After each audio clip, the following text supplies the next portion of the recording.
Hello, everyone. Chris Martinson here. It's December 21st. I know this because it's Evie's birthday and it's the solstice. So shortest day of the year, or one of the shortest days of the year. And this is where the world hangs in the literal balance, where now things start to get lighter and lighter again. And hopefully that's a metaphor for where we're going in this country soon. I'm worried we haven't seen our country's solstice, darkest day of the year yet, because we're headed downhill. But before we go there, I want to start with what I consider to be a bright ray of light, so we know what it would look like if or when we actually got leadership that actually understood that this was about not their own personal wealth, their own personal ambitions, their own personal broken ideologies, their own personal narcissistic cluster B personality crap. What would it look like if you actually had a leader who understood history and understood that it's actually government should be of, by, for, and about the people? I submit it would look a lot like this. So Millet yesterday came out with a beautiful statement here, and to save time, I'll just read it out for you because otherwise it scrolls along at a translated pace here with the caption. So he said, with all his cabinet ministers around him, giving a lot of support here, he said, "Today is a historic day for our country after decades of failures, impoverishment, decadence, and ennui.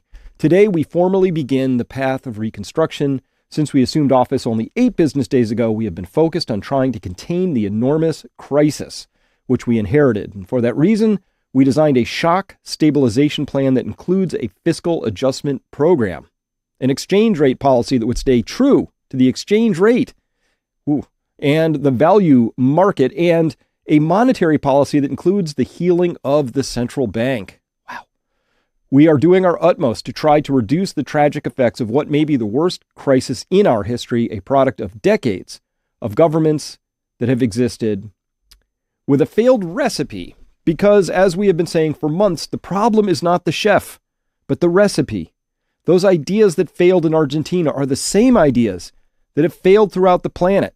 That recipe has been tried over and over, folks, because everywhere this recipe has been tried, it's been an economic failure.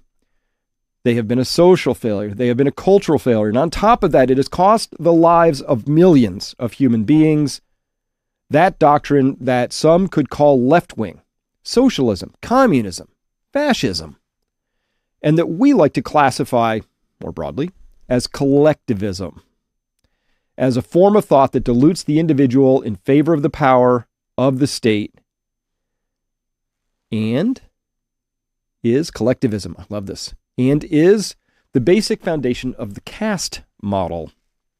It is a doctrine of thought which is based on the premise that the state is more important than in the individuals that make up the nation, that the individual is only recognized if he submits to the state, and that therefore we citizens owe obeisance to its representatives, the political caste.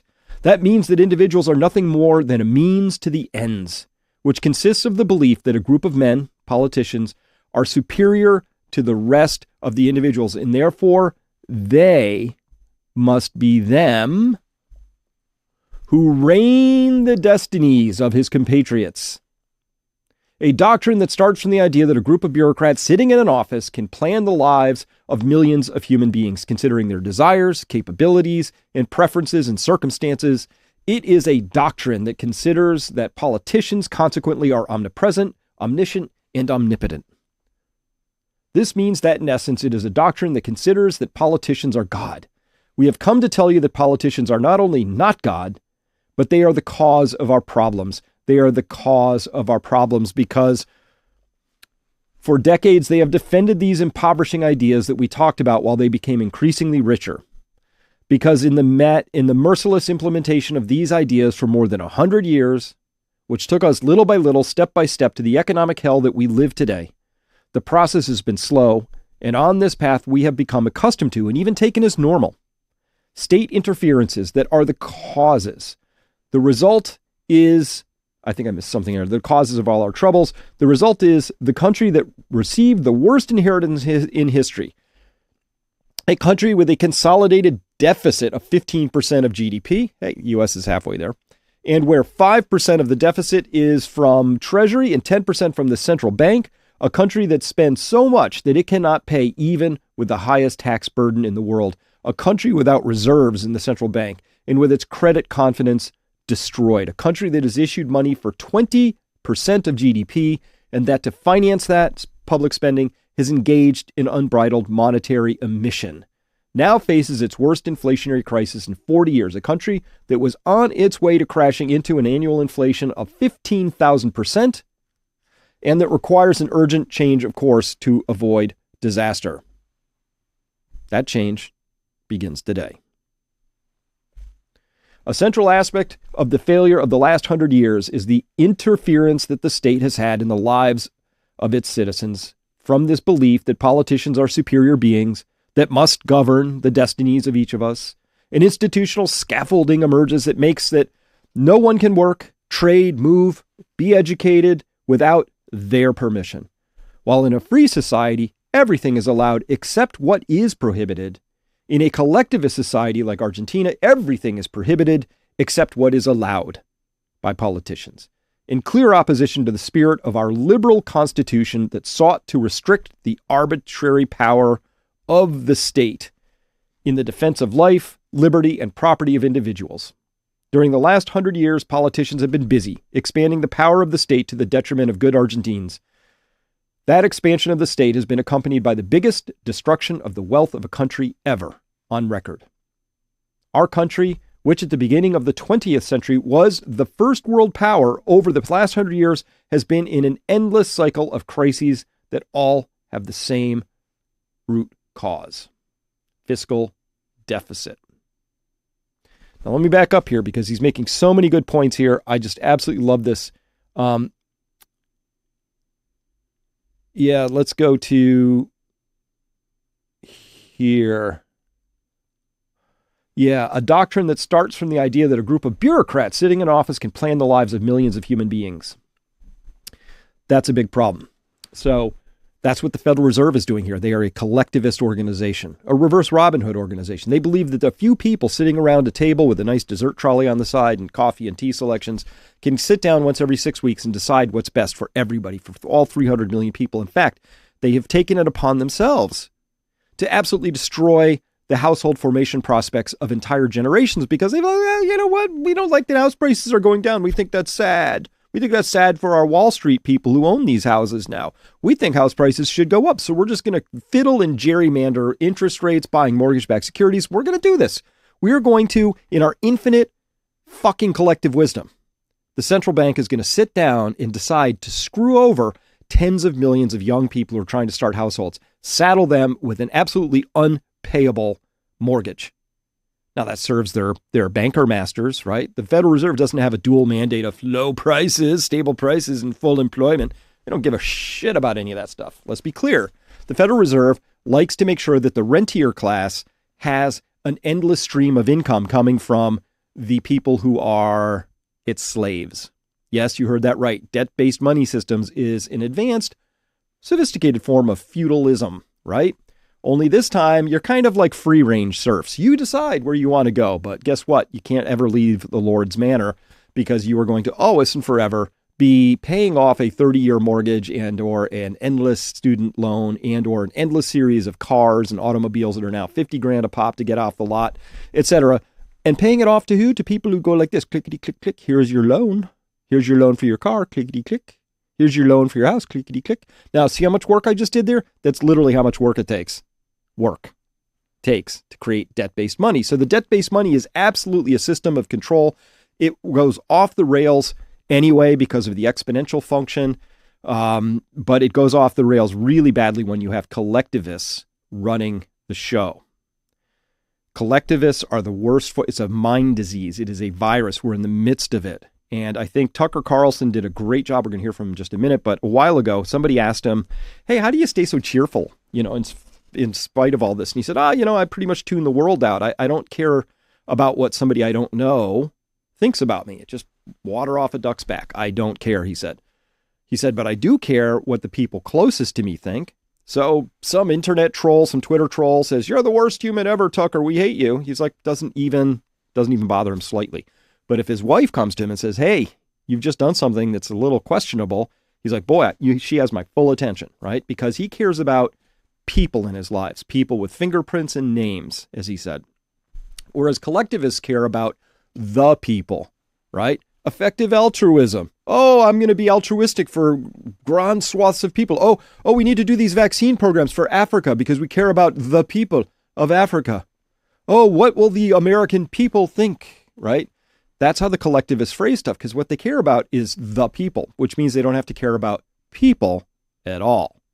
It helps them continue on in their evil ambitions, which are highly narcissistic, damaged human being kinds of activities. And unfortunately, those people now have way too much of a presence in our daily lives and in the halls of power because, well, shit floats upwards, and they are attracted to that kind of stuff. So let's carry on then, because this is a big deal to me, that Millay has nailed it here. He's nailed it. Collectivism is a ruinous thing. I'm really glad to see that he's surrounded by a bunch of people here, because maybe, stay safe, my man.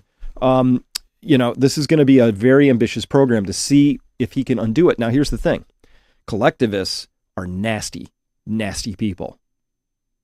Nasty. Because when you strip away all their gobbledygook about effective altruism and caring about gender rights and pronouns and all that stuff, right under that, all that fluffy talk, is these are nasty people.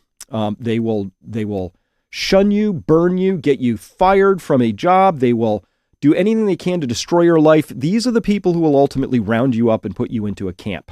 Well, just like they did. They called them quarantine camps.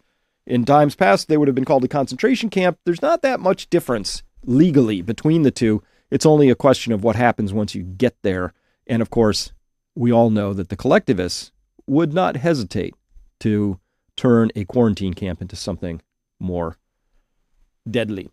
G. Edward Griffin had this nailed a long time ago. If you don't know who he is, this is the author here of Creature from Jekyll Island. I've had the pleasure of sitting down and meeting with him several times in my life.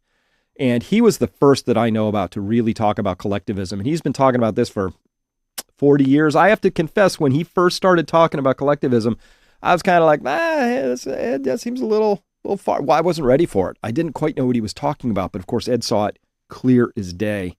I am now paying full attention, Ed. He wrote here, collectivism and freedom are mortal enemies. Only one will survive. Perfect. There's the quote. There's the sentence. I believe in my heart of hearts, that's where we're at right now. This is a huge battle. This is not going to, like I said, it's not the darkest part of the day yet for the United States arc of the story or much of the West. And so what's about to happen next is I am highly convinced that we have a break, a dislocation coming, whether it's due to the fact that we had that colonel come out and say, oh, I'm getting my troops prepared for a conflict with China by 2025. Tucker Carlson interviewed Marjorie Taylor Greene recently, who said, oh, hey, people are just walking around the halls of Congress talking about the inevitable war with China. Whether it's that I've heard through the grapevine from people in the intelligence community that 2025 is some sort of a drop-dead date, better have your affairs in order by then. All right, that's what I'm angling towards. But of course, my doomsday clock, like the scientists have that doomsday clock. It's always like 2 minutes to midnight. My own doomsday clock just ticked forward a tiny bit with this next piece that we're going to have to talk about now, because this is no bueno. No bueno. Ed also said this. He said, collectivists would have you believe that individualism is merely another word for selfishness, because individualists oppose welfare and other forms of coercive redistribution of wealth, but just the opposite is true. Individualists advocate true charity, which is the voluntary giving of their own money, typically to people with names and fingerprints, while collectivists advocate the coercive giving of other people's money, which of course is why it is so popular with them. I would add to the end of that. That's it right there. It's do you care about people, the people, as an abstract thing, or do you care about people? Real, living, breathing people who have individual desires and needs and wants and all of that. Collectivists, and this is what Argentina has been suffering under, they have these bureaucrats.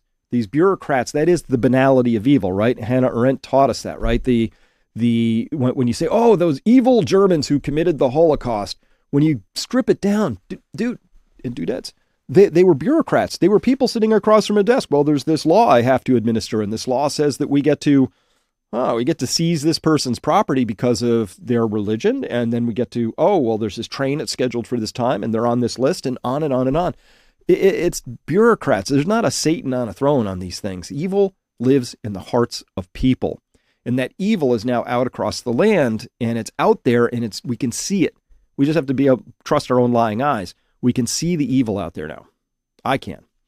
And this evil really just wants to destroy stuff. It's just, that's it. Given the choice between A and B, if A is destructive and B is helpful, they will choose A. Our energy policy is destructive right now. Our border policy in the U.S. is destructive. The Federal Reserve monetary printing policy is destructive right now, highly destructive to younger generations, to individuals. The vaccines for COVID, highly destructive to individuals. Creating the bioweapon of COVID in the first place, highly destructive. All the lies, all the constant gaslighting, all of that highly destructive. So where do we go with this?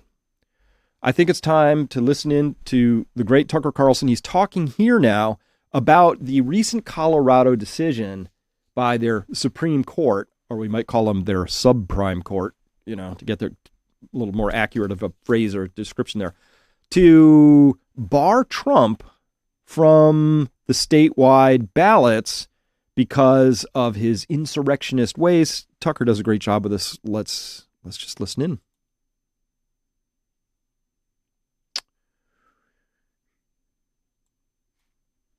We're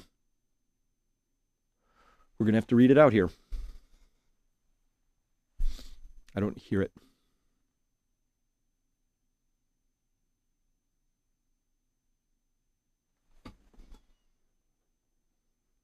Calm and nonviolence. There it is. So why were the people? I found it. Let's just back that up. This was pretty puzzling to watch. Whatever else January 6th was, and in some ways we still don't know exactly what it was not a Trump-led insurrection. The crowd had no guns. They had no plan to overthrow the government. Nothing like that has ever emerged. And above all, Trump was not leading it. He was miles away at the White House at the time, where he issued a public statement calling for calm and nonviolence. So why were the people on television telling us that Trump led an insurrection? This was, of course, a lie, but it was also a very obvious lie. So clearly we were watching the rollout of a talking point, words crafted for a specific purpose. But what was the purpose? We got an answer to that question yesterday when the Colorado Supreme Court ruled that because he led an insurrection, Donald Trump's name cannot appear on the state's ballot next fall. The 4 liberal judges who concluded this cited as their justification Article 3 of the 14th Amendment, which was written in 1868 to keep former Confederate officials from holding office. That was the sum total of their reasoning. Despite the fact Donald Trump has never been convicted by any court of insurrection, and although the 14th Amendment specifically does not apply to the presidency, Donald Trump cannot run for president because he's an insurrectionist. This seemed like lunacy, because it was lunacy. 3,000 miles away in El Salvador, there was no question about what was happening. The United States has lost its ability to lecture any other country about, quote, democracy, wrote Salvadoran President Nayib Bukele. And yet in this country, no one on the left dared say that. Instead, Donald Trump's enemies celebrated. The Atlantic magazine expressed gratitude that unelected judges had, quote, rescued the country from the desires of voters. Because actually, that's democracy. And then there was Jenna Griswold, that's the Colorado Secretary of State. You may not have seen her before, but you will instantly recognize the category she represents. Unhappy 39-year-old liberal women with Ivy League degrees and a deep streak of authoritarian impulses. Here's Griswold on MSNBC last night explaining that a conventional legal process is no longer necessary for the left to get its way. No more trials or evidence or jury verdicts. An accusation made on television is now enough to remove a frontrunner from the presidential race. If Nancy Pelosi and Joe Scarborough call you bad, Americans are not allowed to vote for you. Watch. Look, I believe he incited the insurrection. There were big questions around Section 3 of the 14th Amendment, and the Colorado Supreme Court has weighed in a very loud way, making themselves clear. Frankly, we've never had a president try to steal the presidency and engage in insurrection ever before. So Trump's actions are unprecedented. The Colorado Supreme Court confirmed that the district court got it right, that he did engage in insurrection. I think Section 3 of the 14th Amendment has to apply to the presidency, because if not, it's a get-out-of-jail-free card. And in a country of laws where no man is above another, we can't have one office be able to do whatever they want when it comes to rebellion and then be able to be seated in office again. None of this seems very American. All of it looks like the actual end of democracy.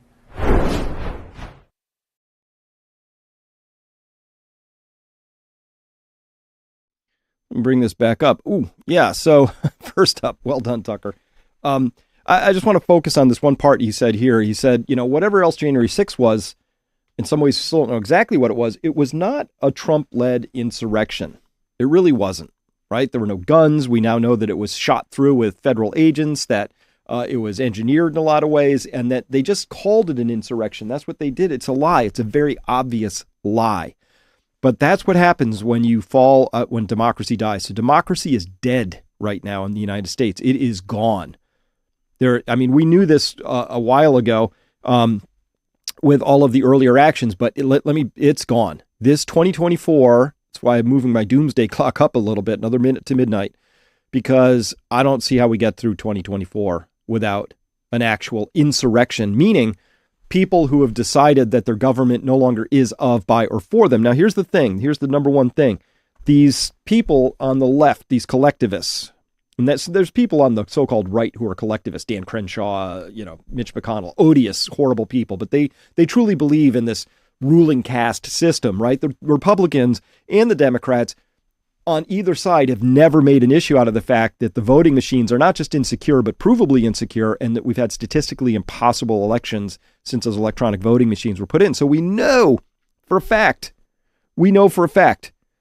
that we have an illegitimate election system that throws out bogus results, and that neither side of this uniparty says anything about it. It tells you everything you need to know. So we have a rigged system, and that's what I saw on January 6th, where people showing up, detecting finally the rigging was just too obvious. Really? Basement Joe and the person who polled the worst through the entire primaries, Kamala Harris, who is obviously a moron and unlikable. She's no Forrest Gump in this story. She's a screenplay that should never be written because it's awful, right? Those two garnered 81 million votes, right? Many of those appearing at 2:30 in the morning when there were nobody else, from the other side watching the votes and all that. We know that. So that's what January 6th was to me. It was just people showing up saying, whoa, that was stolen. So obviously, what does the ruling system have to do when you have an insurrection like that with people, the little people, the lower caste, daring to rise up and say, hey, hold on. I want to petition my government for redress. I want to show up in my capital. I want to make my voice heard. I want to count for something. And of course, when they do that, what you have to do is you have to shoot pepper balls at them. You have to incite them, and then you have to open the doors and encourage them to come inside. And then when they do, then you can tag them with very vague, illegal laws, as far as I'm concerned, and then throw the book at them, put them in jail 5 years, 10 years, 20 years, 30 years, right? That's what you have to do, because you can't have the caste system below you rising up and daring to suggest that we're all in this together and that a democracy is of, by, and for the people. We do not have that. I'm calling an audible. Democracy is dead. We live in a full-blown, completely obvious dictatorship at this point in time. And the sooner you wrap your head around that, the sooner you can probably get busy with the things you're going to have to do, because this gets darker before it gets later. It just does. So with that, look at this. So doubling down, December 20th. That's yesterday. After all this comes out, right? Biden, what does he say? He says, quote, we just have to demonstrate that he, Trump, will not take power if he does run. Making sure under legitimate efforts of the Constitution does not become the next president again, end quote. Who are you going to believe, me or your lying ears? This is that here, my mouth will open like a fish. Nothing will come out because you can't say that, but they don't care. They're saying the quiet part out loud. Hey, we just have to demonstrate he won't take power. We'll use any legitimate efforts of the Constitution. Does not become the next president again. That's what we have to do. We just got to make sure. Oh, okay, maybe he just misspoke. Oh, wait, here's a tweet from Biden today on the 21st saying Trump poses many threats to our country. The right to choose, civil rights, voting rights, and America's standing in the world. But the greatest threat he poses is to our democracy. If we lose that, we lose everything. Okay, fuck you, Joe. Fuck you, whoever. No, Joe didn't write this. By the way, serious question. Who is running the White House right now? Does anybody know? Like who's writing these tweets? Who's deciding policy? Because we know it's not Joe. I just said, fuck you, Joe, but that's because he's just nominally the titular figurehead of this whole stupid thing. But it's not Joe, obviously. The guy probably can't even compose an entire full sentence at this point in time. So it's not him. So let's admit we had a coup. We had a stolen election in 2020. And that stolen election, we are now living with the consequences of that, which includes our country's being invaded right now. Daily, tens of thousands of people are streaming across the border. It is no bueno. Military-age males coming in. Our country is... our military policy is about to tangle us up in a corner of the world we probably shouldn't get tangled up in, all for nothing. And our energy policy is a complete disaster. All of this is by design because these people want to ruin the country. I mean, if you're going to build back better, I guess you have to wreck some stuff first. So they really believe this. They're here. They're destroying my country. I do not consent. Okay. All right. So let's look at this. Everything that Trump says here is pure projection. Biden says here about Trump is pure projection. So whoever's writing this for him is just doing the classic cluster B personality of accusing the other person of your own worst faults first so that they stick over there, not over here. The right to choose, civil rights, voting rights, America's standing in the world. These are all four and many other things being absolutely destroyed by this current administration on purpose because they hate you. They hate America. They hate the right to choose. They hate actual civil rights, which is a color-blind society. They're quickly making it as color not blind as possible. Voting rights, obviously, we don't have any of those. I mean, who cares who votes if I care who counts the votes? You know what I mean? And America's standing in the world, all being shredded. These people are the greatest threat to our democracy. Of course, that's just how it is. Now, if you want to know what happens when they take the glove off and that iron fist, the mailed fist, is exposed below, you need to look no further than Canada, shot through with its own collectivist nightmare. Think about this. Canada still refuses to release political prisoners Chris Carbert, Anthony Olenek, Jerry Morin, and Chris Lysak 675 days in prison without bail, without a trial. And Donald Best here says, everybody makes bail in Canada. Everybody. Accused cop killers, gangbangers, child rapists, everybody. But not Freedom Convoy protesters set up with false Hategate evidence by Canada's intelligence and law enforcement officers. So this is what it looks like when the police, CSIS, prosecutors, courts act as political muscle for the government enforcing political policies. Have no doubt the police investigation, laying of charges, denial of bail, and the Emergencies Act were all one political event that is still continuing, but it's a political event put on by collectivists. This is what it looks like. 675 days, no trial, no bail. These were people who what was their main crime? Their main crime was the same crime as the January 6 people. It was little people attempting to say, hey, I got to say in this too, don't I? No, you don't, citizen, subject. So that's what's transpiring right now. I mean, read this for what it is. 675 days in jail. I mean, everybody gets bail. Cop killers, gangbangers, child rapists, everybody. Not these four, right? These four are political prisoners. So we have political prisoners. We've got the political weaponization of the DOJ. We've got the absolute certainty that this next election is not going to go down without it being completely obvious what's actually happening. So, and what's happening is obviously it's everything's stolen. This is just one big thieving operation. But if it was just about stealing shit, that was kind of like the first couple centuries of my country. That's fine. You can get by on that. This isn't about that. We know that they're here to make an example of anybody who dares to put up any sort of resistance against their plans and policies. So if you have any notion of freedom or wanting to be free, you're going to have to care about this a lot, which gets us back to this. Collectivism and freedom, these are mortal enemies. They are diametrically opposed concepts. Only one will actually survive. And so that is what is actually on the ballot for this fall in the United States, but I would submit also in Canada.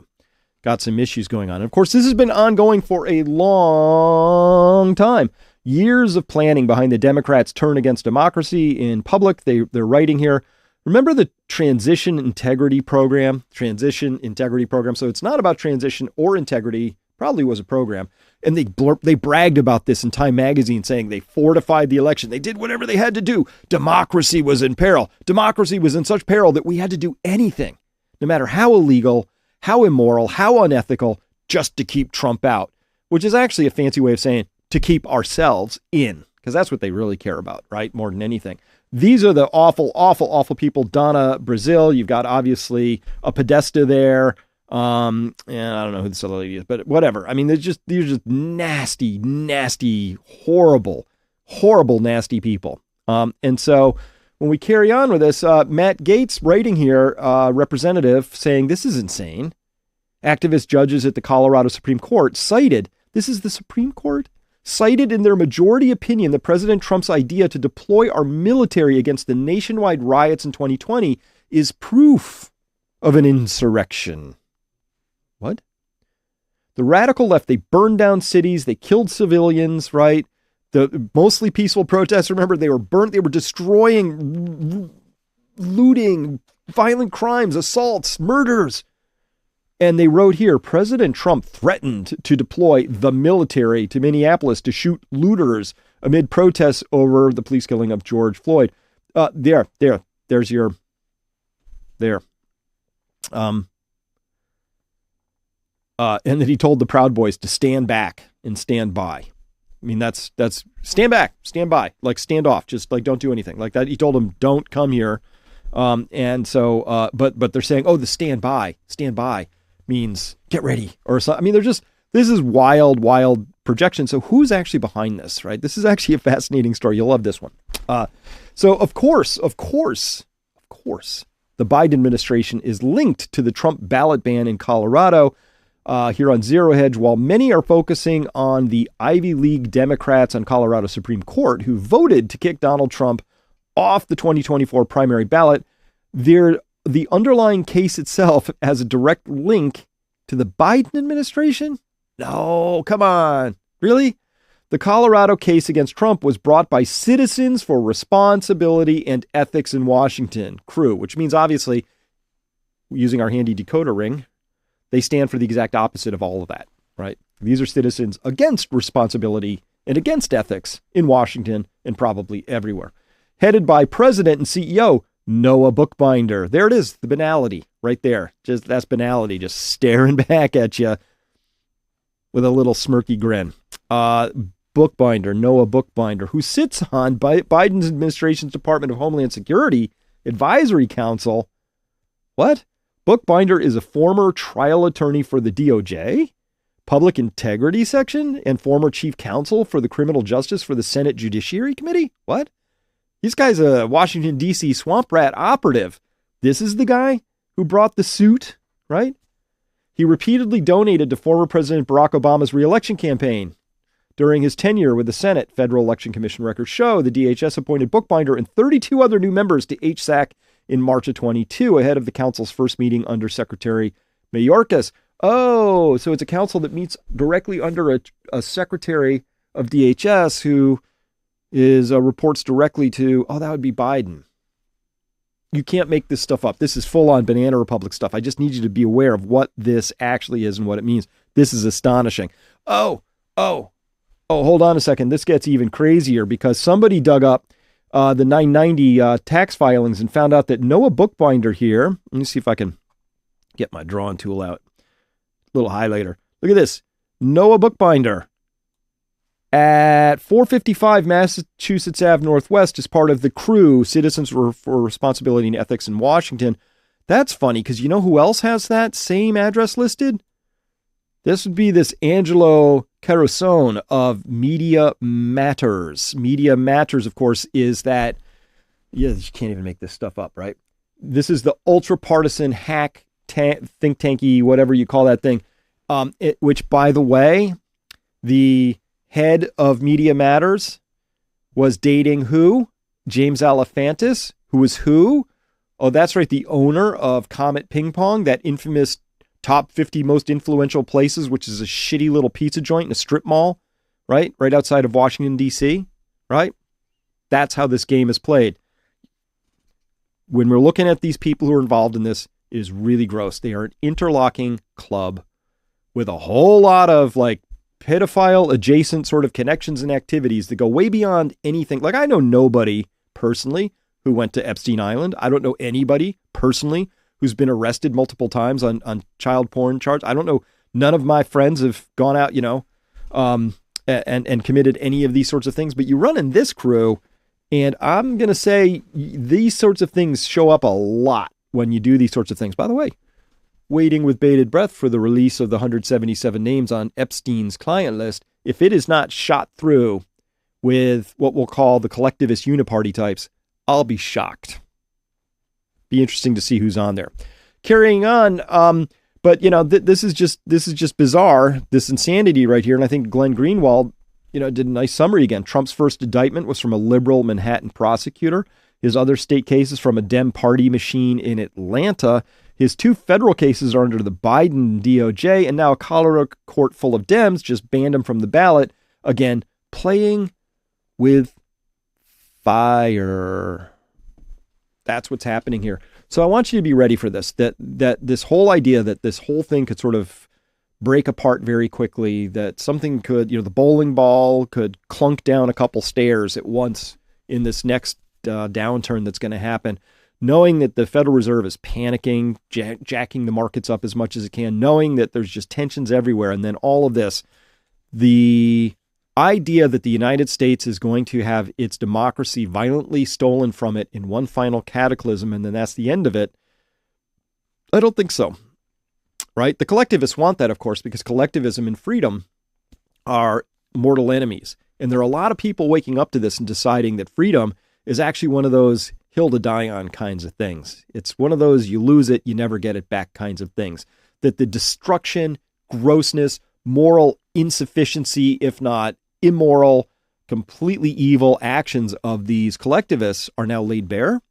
And the question is, what do we do about that? How much do we stand for? What do we do next? And I submit to you that the chance of us making it through this next election cycle without all of this coming to a head, without this turning into something really, really drastic and bad, is very low. So the probability is now very high, which is of some sort of cataclysm, of some sort of disruptive event. I don't know. Trucking gets shut down. Acts of sabotage begin to happen. States decide not to certify the election. The federal government tries to field an army to go up against state National Guards. Can't, so they have to field it with, newly conscripted people from other countries, right? Et cetera, and so forth. So that's really what's happening here, and it's just time to wake up and see that. I'm waking up. I'm finally seeing it. I'm sorry, Ed Griffin, that it took me this long to figure out what you were talking about. You were absolutely right. And I should have listened earlier. I'm not sure what I would have done differently. I've done what I've done. Got a farm, got a garden, got some gold and silver, have some weapons, have a deep pantry, have neighbors who are on the same wavelength. So what else can you do? That's where we're at. So with that, thanks very much for listening. Sorry to be dropping this sort of cheery material here right before Christmas, for those who celebrate that. And the holiday season for all of us is not where I wanted to be, but I didn't choose it. Remember, it didn't have to be this way. So let's talk about this. Can't wait to hear what you have to say. With that, thanks so much. We'll see you next time.